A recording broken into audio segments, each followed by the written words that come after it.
रामपुर गांव में रामदीन अपने परिवार के साथ रहता था।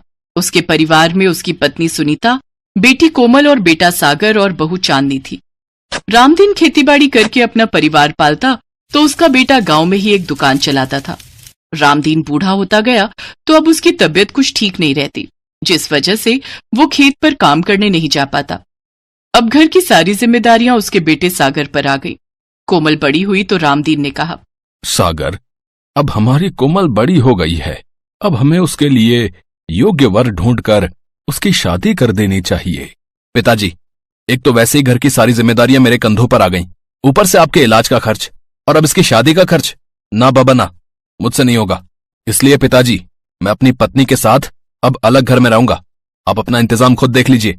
इसके बाद बेटा बहू वो घर छोड़कर चले गए। अपने बेटे की बात सुनकर वो दोनों गहरी सोच में पड़ गए, क्योंकि उनके पास जो पैसा था उससे उन्होंने अपने बेटे की शादी कर दी थी, बहू के लिए जेवर बनवा दिए थे, साथ ही अपने बेटे को दुकान खुलवा कर दे दी थी। दोनों इसी चिंता में रहने लगे। घर में कोई कमाई का जरिया न होने के कारण अब उनके भूखे रहने तक की नौबत आ गई। कोमल भगवान शिव और पार्वती की नियमित रूप से पूजा पाठ करती थी। वो घर का सारा काम करके हर दिन शिव जी के मंदिर जाती। अपनी बेटी की भक्ति देख सुनीता रोते हुए भगवान से कहती है, हे माँ पार्वती, भोलेनाथ, मेरी बेटी आपकी कितनी पूजा पाठ करती है, उसका फल उसको दे दो, उसके हाथ पीले कर दो माँ, साथ ही उसके बाबा को भी स्वस्थ कर दो।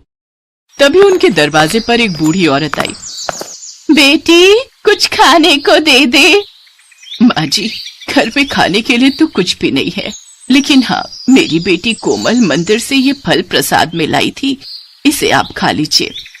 एक बात बताओ बेटी, तुम इतनी दुखी क्यों हो? माँ जी, मेरे पति की तबीयत ठीक नहीं रहती, बेटा बहू घर छोड़कर चले गए, जवान बेटी घर में कुंवारी बैठी है, घर में खाने तक को नहीं है, ऐसे में विवाह कैसे होगा? बेटी, पड़ोस के गांव में एक लड़का है जो कि जन्म से अंधा है और वो तुमसे कुछ भी नहीं लेंगे। तुम अपनी बेटी की शादी की बात उससे चला सकती हो। लेकिन माँ जी, वो तो आंखों से अंधा है। फिर? माँ, मैं इस शादी के लिए तैयार हूँ, जो मेरे नसीब में होगा वही होगा।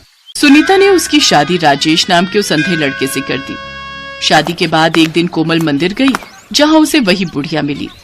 बेटी, तुम्हारे पति के आंखों की रोशनी वापस आ सकती है अगर तुम हरतालिका तीज का निर्जला व्रत करोगी और माँ पार्वती को 16 श्रृंगार अर्पित करोगी, साथ ही पूरे विधि विधान से शिव पार्वती की पूजा करोगी, तो तुम्हारे सारे कष्ट दूर हो जाएंगे। इस व्रत से शिव और माँ पार्वती प्रसन्न होते हैं और आशीर्वाद देते हैं। ये कहकर वो बूढ़ी औरत चली गई। कुछ दिनों बाद हरतालिका तीज आई और कोमल ने व्रत पूरे विधि विधान से किया। रात को उसके सपने में वही बूढ़ी औरत आई और फिर उसने माँ पार्वती का रूप ले लिया और कहने लगी, बेटी, तुम्हारा व्रत सफल हुआ, अब तुम्हारे सभी कष्ट दूर हो जाएंगे। कोमल जब सुबह उठी तो उसने देखा कि उसके पति की आंखों की रोशनी वापस आ गई और उसका घर धन धान्य से भर गया। उधर सुनीता को भी वही सपना हुआ। उसका पति भी अब स्वस्थ हो चुका था, साथ ही उसके घर में धन धान्य की कोई कमी नहीं थी। हेमा माँ दुर्गा में बहुत विश्वास रखती थी। उसके घर में धन धान्य की कोई कमी नहीं थी, पर उसकी सास स्वभाव की बहुत कंजूस थी। वो अपने लिए तो जी खोलकर खर्च करती, पर कभी भी कोई दान पुण्य नहीं करती थी। अगर हेमा किसी को कुछ देने लगे तो उस पर चिल्ला पड़ती थी, सेब ले लो, सेब, मीठे मीठे लाल रसीले सेब ले लो। ओ सेब वाले भैया, ये सेब कैसे लगाए? हेमा बहू, ये हाथ में क्या है? माँ जी, वो मैंने अपने लिए 2 रोटी बनाई थी, पर मुझे भूख नहीं है, इसीलिए 1 रोटी इन बूढ़े बाबा को दे रही थी, वो बहुत भूखे दिखाई दे रहे हैं। चुपचाप रोटी को अंदर लेकर जाओ, आटा इतना सस्ता नहीं है जो भिखारियों को बांटते फिरो। अभी नहीं खानी तो रात में खा लेना गरम करके। पैसों की बचत करना सीखो, ये नहीं कि हमारा हाथ खुला हुआ है, हमारे पास अच्छे पैसे हैं तो हम उसको उजाड़ दें। ला भैया, 2 किलो सेब तोल दे। वैसे तू 100 रुपए महंगे लगा रहा है, चल कोई नहीं। लो अम्मा जी। कभी कभी हेमा का मन बहुत दुखी होता था, क्योंकि घर में पैसे होने के बावजूद भी वो किसी की सहायता नहीं कर पाती थी। माँ, आपको पता है आज एक नया ग्राहक जुड़ा है, बहुत अच्छी कमाई होगी इन सर्दियों के सीजन में। उस ग्राहक को हमारी फैक्ट्री के स्वेटर बहुत पसंद आए हैं। ये तो बहुत बढ़िया बात है सुमित बेटा, बस तू ऐसे ही खूब पैसे कमाता जा। घर में पैसे जुड़े होते हैं तो किसी बात की कोई परेशानी नहीं होती, बस काम अच्छा चलता रहना चाहिए। सुमित का काम अच्छा चल रहा था, कमाई भी बहुत अच्छी हो रही थी। एक दिन हेमा की सास आंगन में बैठी अपने पर्स में से नोट गिन रही थी, पर वो बार बार गिनती भूल जाती। एक साधु बाबा द्वार पर बहुत देर से खड़े भिक्षा मांग रहे थे। ये नोट गिनते गिनते तंग आ गई हूँ, ये नोट है या मुसीबत, गिनती ही ठीक नहीं हो रही, ज्यादा पैसा होना भी मुसीबत ही है। माई, बाबा को कुछ दे दो, बहुत भूख लगी है। अरे बाबा, मैं पहले ही इन रुपयों से परेशान हूँ, ऊपर से तुम परेशान कर रहे हो। जब तक ये नोट मेरे हाथ में है तुम्हें कुछ नहीं मिलेगा, जाओ यहाँ से। तुम पैसों से इतनी परेशान हो कि एक भूखे को भोजन देने का भी समय नहीं है। माई, अगर तुम इन रुपयों से इतनी ही परेशान हो तो ईश्वर करे तुम्हारी ये परेशानी जल्दी दूर हो जाए, फिर तुम किसी भूखे को खाली हाथ मत लौटाना। हेमा की सास का ध्यान अभी भी नोट गिनने में ही था। वो गुस्से से झुंझला रही थी और उसने देखा कि जब वो नोट नहीं गिन पा रही है, इतनी देर में साधु बाबा भी भूखे द्वार से लौट चुके थे। हेमा उस समय घर पर नहीं थी, उसे इस बारे में कुछ भी नहीं पता था। सुमित शाम को घर लौटता है तो उसका मन उदास था।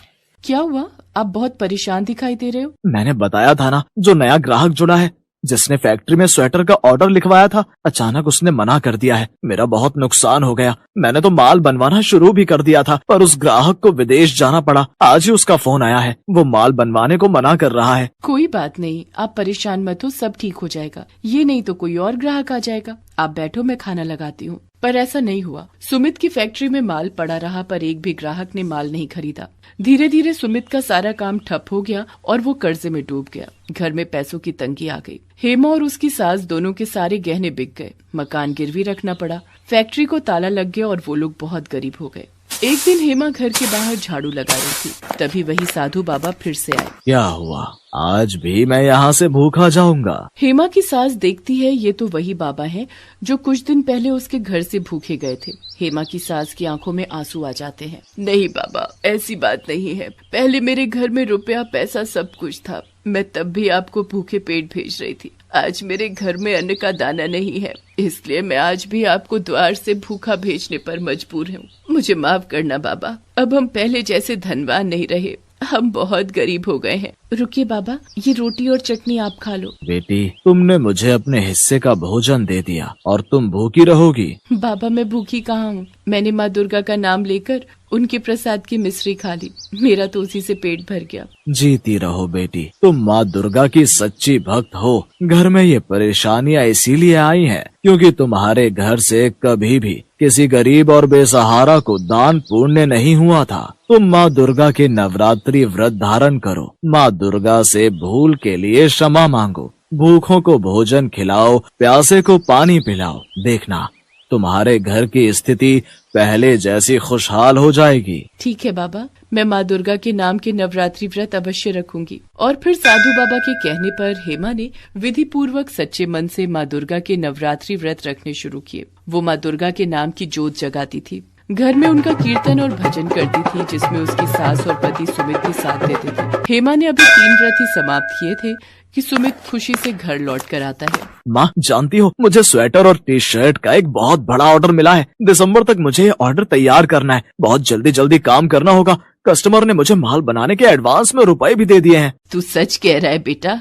हेमा बहू, ये सब तेरे द्वारा रखे गए माँ दुर्गा के नाम के नवरात्रि व्रत और पूजा का ही प्रभाव है, जो आज सुमित को इतना बड़ा ऑर्डर मिला है। जय माँ दुर्गा। और माँ दुर्गा के आशीर्वाद से हेमा के परिवार की खुशियाँ फिर से लौट आती हैं। सुमित का काम फिर से ठीक हो जाता है। अब हेमा की सास भी दान पुण्य करने के लिए मना नहीं करती थी, बल्कि खुद अपने हाथों से गरीबों को दान देती थी। हेमा के परिवार की आर्थिक स्थिति अब बहुत अच्छी हो गई थी, इसलिए वो नियम अनुसार नवरात्रि पर्व आने पर रामनवमी के दिन दुर्गा मंदिर में भंडारा करवाने लगी।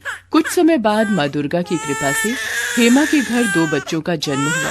बेटा बेटी के जन्म के बाद माँ दुर्गा के आशीर्वाद से हेमा के जीवन में